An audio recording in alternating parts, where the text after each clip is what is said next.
ধর্মীয় আচার অনুষ্ঠান কিংবা অন্য কোনো কাজে বন্দি হাতিদের ব্যবহার নিয়ে গুরুত্বপূর্ণ নির্দেশ দিল সুপ্রিম কোর্ট। মঙ্গলবার 18 আগস্ট শীর্ষ আদালত স্পষ্ট বার্তা দিয়েছে, হাতিকে শুধুমাত্র কাজের প্রাণী হিসেবে নয়, তার মর্যাদা ও কল্যাণের কথা মাথায় রেখে আচরণ করতে হবে।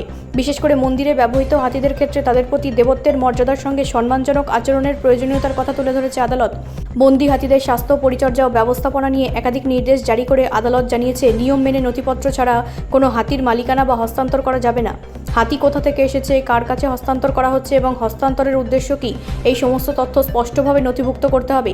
শীর্ষ আদালতের আরও গুরুত্বপূর্ণ নির্দেশ হল, বন্দি হাতিদের জন্য বিশেষায়িত এলিফ্যান্ট ক্লিনিক গড়ে তোলার বিষয়ে কেন্দ্র ও রাজ্যগুলিকে সমন্বিতভাবে ব্যবস্থা নিতে হবে। প্রতিটি বন্দি হাতির নিয়মিত স্বাস্থ্য পরীক্ষা বাধ্যতামূলক করার পাশাপাশি তার চিকিৎসা সংক্রান্ত পূর্ণাঙ্গ মেডিকেল রেকর্ড সংরক্ষণের নির্দেশও দেওয়া হয়েছে।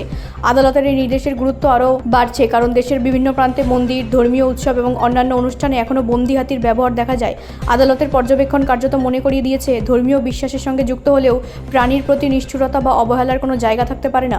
শুধু স্বাস্থ্য পরীক্ষাই নয়, বন্দি হাতিদের সামগ্রিক কল্যাণের জন্য বিদ্যমান নিয়ন্ত্রণ ব্যবস্থাকে আরও শক্তিশালী করার ওপরও জোর দিয়েছে সুপ্রিম কোর্ট।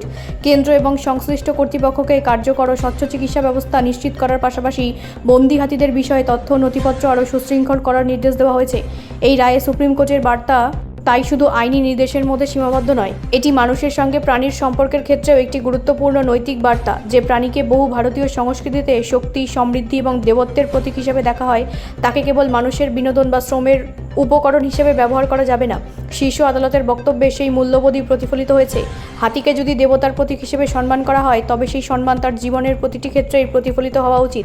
এখন নজর থাকবে কেন্দ্র ও রাজ্য সরকারগুলি আদালতের এই নির্দেশ কতটা কার্যকরভাবে বাস্তবায়ন করে এবং বন্দি হাতিদের জীবনযাত্রায় তার কতটা বাস্তব পরিবর্তন আসে। ব্যুরো রিপোর্ট, রাষ্ট্রীয় প্রসার বাংলা।